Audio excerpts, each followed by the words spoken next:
Donc, bonjour mes frères et sœurs, et nous sommes ce matin, en cette nouvelle semaine qui commence, nous entamons le dernier chapitre des Actes des Apôtres, et ça va nous avoir pris presque 3 mois pour faire l'étude, et j'espère que vous avez été enrichis comme j'ai été enrichi. Nous allons continuer ce matin notre dernière étude sur ce qu'on a appelé le plan de Dieu. Et ce matin, nous allons voir le plan de Dieu s'accomplir. Notre Père du ciel, nous te remercions que, à cause de toi, nous avons la conviction profonde que nous ne sommes pas ballottés par ce qui passe dans le monde. Nous ne sommes pas les fruits du hasard. Nous ne sommes pas les fruits d'un Big Bang perpétuel, mais nous sommes les fruits d'un Dieu intelligent, sage, souverain, un Dieu qui planifie, un Dieu qui détermine, un Dieu qui a des arrêts, un Dieu qui a des plans pour l'humanité et pour chaque individu dans cette humanité. Tu avais un plan pour ton Église. Et nous allons voir ce matin que ce que tu planifies s'accomplit. Nous te demandons, Seigneur, que tu nous donnes une foi toujours de plus en plus grande face à cela. Et c'est au nom de Jésus que nous te prions. Amen.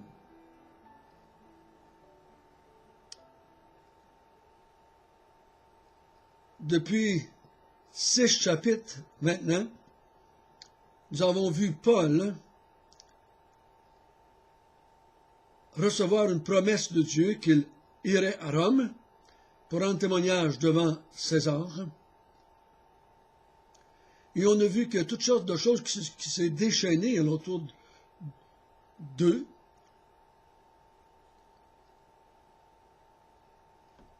Par le mot « eux », je veux dire Paul et ceux qui l'accompagnaient. On aurait pu croire que toutes ces choses étaient le fruit d'une force quelconque, de la nature. On pourrait penser que c'est le diable derrière tout cela, mais on a vu ensemble que c'était Dieu, lié par l'Esprit. Il est monté à Jérusalem. Et on a vu Dieu conduire la vie de Paul de différentes façons, de différentes manières. Paul a dit, grâce au secours de Dieu, je me suis rendu jusqu'à Rome.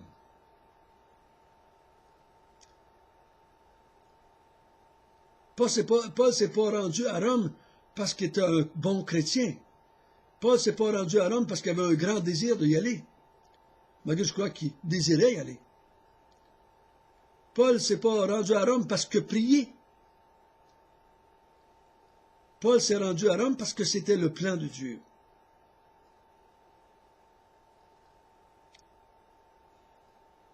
Des fois, nous, on aimerait que le plan de Dieu s'accomplisse dans nos vies doucement, sans anicroche, sans difficulté.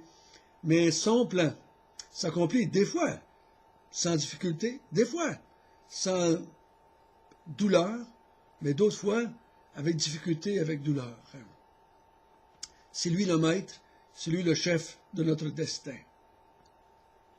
Et ce matin, nous allons voir Paul qui va finalement arriver jusqu'à Rome. Mais il va faire une étape avant, sur l'île, où il a échoué. On se souvient que dans la tempête, Dieu avait promis qu'il ne mourrait personne sur le bateau, mais qu'il échouerait sur une île. Et ce matin, nous allons voir qu'est-ce qui va se passer sur cette île-là. Chapitre 28, verset 1. Une fois hors de danger, nous reconnûmes que l'île s'appelait Malte. Les barbares nous témoignèrent une bienveillance peu commune. Ils nous recueillirent tout auprès d'un grand feu qu'ils avaient allumé parce que la pluie tombait et qu'il faisait très froid. Paul ayant ramassé un tas de broussailles et l'ayant mis au feu, une vipère en sortit par l'effet de la chaleur et s'attacha à sa main. Quand les barbares virent l'animal suspendu à sa main, ils se dirent les uns les autres, Assurément, cet homme est un meurtrier, parce que la justice n'a pas voulu le laisser vivre après qu'il a été sauvé de la mer. Paul secoua l'animal dans le feu, et il ne ressentit aucun mal. Ces gens s'attendaient à le voir enfler et tomber, mort subitement, mais après avoir longtemps entendu, voyant qu'il ne lui arrivait aucun mal, ils changèrent d'avis et dirent que c'était un dieu. Il y avait dans les environs des terres appartenant au principal personnage de l'île, nommé Publius.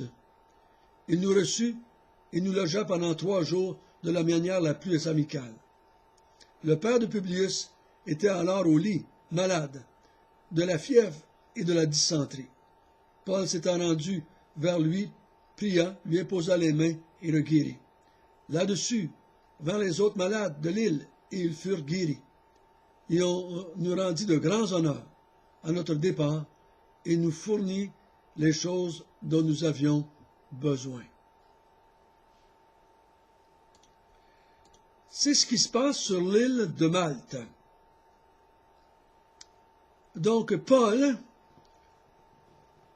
va se faire dire que c'est un meurtrier. Quelques lignes après, c'est un dieu. Voyez-vous comment est-ce que les hommes fonctionnent? Les hommes fonctionnent de même. Ça va mal, c'est ta faute, tu es un meurtrier, certainement c'est à cause que tu as fait de quoi dans ton passé, et ça va bien, ah, non, mais ce gars-là, ça doit être un dieu. C'est notre façon de penser dans ce monde. Mais ça fait assez longtemps qu'on suit Paul maintenant pour savoir que Paul n'est pas un dieu, mais Paul a un Dieu dans sa vie qui a un plan pour la vie de Paul. Et son plan, c'est de se rendre à Rome. Le plan que Dieu a dit à Paul, c'est pas qu'il va mourir sur une île, mais qu'il va se rendre à Rome et rendre témoignage. Donc, la mer ne l'a pas fait mourir, les serpents qui le piquent ne le font pas mourir, mais Dieu se sert de ces événements-là qui amènent dans la vie de Paul pour donner de la crédibilité à Paul. Ces gens-là, maintenant que Paul est survécu à la mer et survécu à la morsure de cette vipère qui était venimeuse et qui donnait la mort instantanément ou presque, il gagne une grande crédibilité. Et ça va lui donner beaucoup d'autorité pour parler. Je suis convaincu que Paul, pendant ces 3 mois-là, a parlé du Seigneur.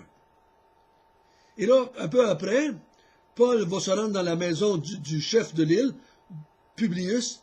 Il va guérir le père de Publius, et il va ainsi aussi guérir tous ceux qui sont malades sur l'île. Et ce fut un moment d'une grande, je pourrais dire, un grand ministère de Paul à ce moment-là.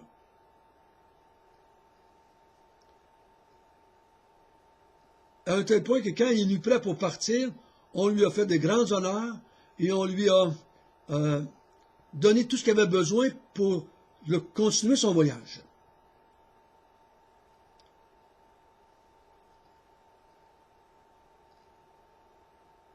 Frère, il faut arrêter de penser comme quand on était païen. Quand ça va mal à nos yeux, on prie de s'en sortir. Quand ça va bien, on bénit Dieu.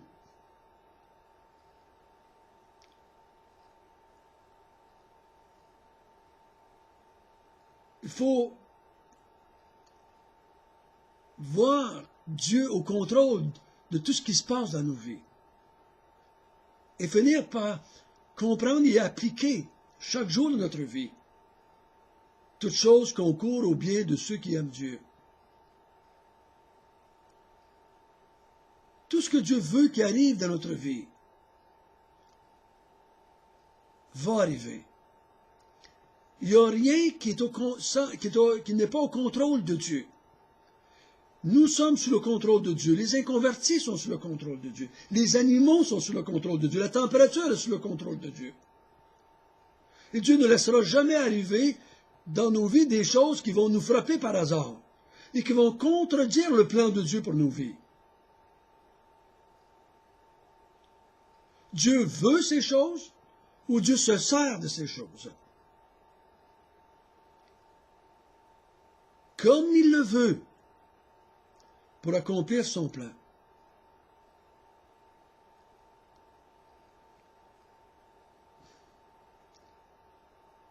Il va même utiliser le mal. Il ne veut pas le mal. Il ne demande pas qu'on fasse le mal, loin de là. Mais on le voit qu'il utilise le mal. Que l'on fait, que les inconvertis font, et il l'utilise pour sa gloire, pour notre bien-être. On voit à travers cela que les païens, les chefs religieux, les Juifs font le mal. Mais Dieu s'en sert pour emmener Paul à Rome lorsqu'il le veut. Et que c'est encourageant de voir notre Dieu souverain à un tel point que le mal que l'on fait n'empêchera pas Dieu d'accomplir son plan. L'exemple le plus frappant de cela, c'est le plus grand mal que nous avons fait, c'est de tuer Jésus sur la croix. Dieu a sauvé le monde par un péché que nous avons fait. Nous avons péché en tuant le Messie. Mais Dieu a sauvé le monde par la mort de ce Messie. Ça, c'est le plus bel exemple que je peux vous donner. Et donc, des fois, on fait le mal. Dieu va s'en servir quand même pour accomplir son plan. Des fois, les gens nous font du mal. Les gouvernements font du mal. Mais Dieu s'en sert pour arriver à ses fins et pour être glorifié pour toujours.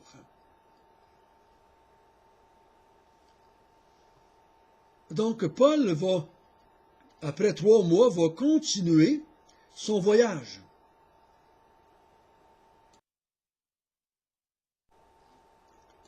Lisons à partir du chapitre 28, verset 11. Après un séjour de 3 mois, nous embarquâmes sur un navire d'Alexandrie qui avait passé l'hiver dans l'île et qui portait pour enseigne les 10 Oscures.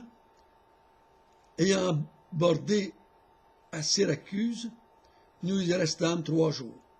De là, en suivant la côte, nous atteignâmes Régio. Et le vent du midi s'étant levé, le lendemain, nous fîmes en 2 jours le trajet jusqu'à Poussole, où nous trouvâmes des frères qui nous prièrent de passer 7 jours avec eux. Et c'est ainsi que nous allâmes à Rome. De Rome vinrent à notre rencontre jusqu'au forum d'Appius et aux 3 tavernes, les frères qui avaient entendu parler de nous, et Paul, les voyant, rendit grâce à Dieu et prit courage. Lorsque nous fûmes arrivés à Rome, il permit à Paul de demeurer dans son domicile particulier avec un soldat qui le gardait.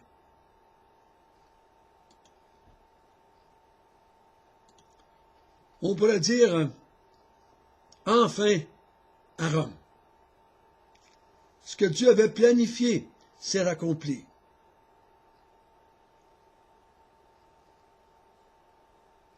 Paul, rendu là, au verset 15, dit, il rendit grâce à Dieu.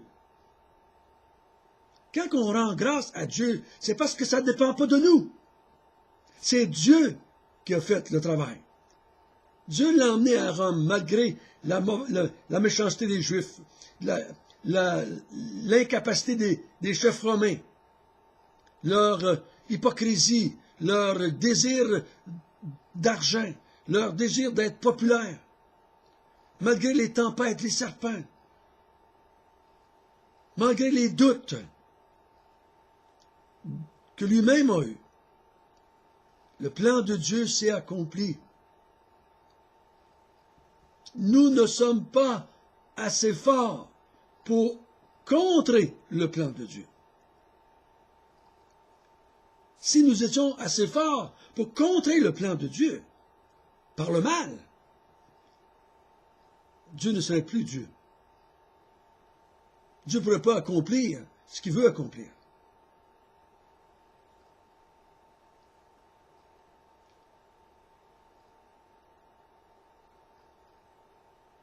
Paul arrive là où ce que Dieu le voulait, et il va avoir un ministère à Rome pendant quelques années.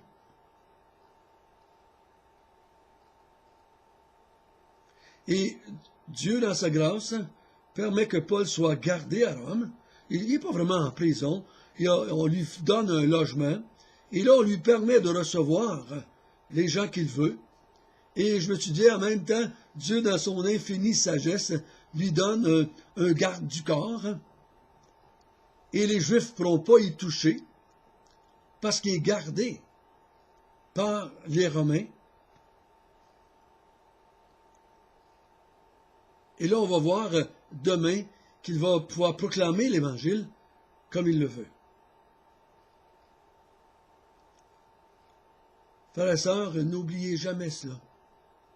N'oublions cela, pas cela. Dieu a un plan pour votre vie. Dieu sait à quelle heure vous allez partir de ce monde. Et Dieu a des œuvres pour vous que vous puissiez les accomplir. Et nous allons les accomplir. Et ces œuvres-là ont un but bien précis. Le salut des élus, afin que Dieu soit glorifié pour l'éternité. Je suis certain que Théophile, quand il regarde l'ensemble des actes des apôtres, il voit un Dieu au-dessus des hommes, souverain sur l'histoire des hommes. Il voit ce Dieu qui utilise des hommes pour accomplir son plan. Des hommes limités, des hommes faibles, des hommes pécheurs. Mais il accomplit son plan. Et je suis convaincu que Théophile, s'il ne s'est pas converti,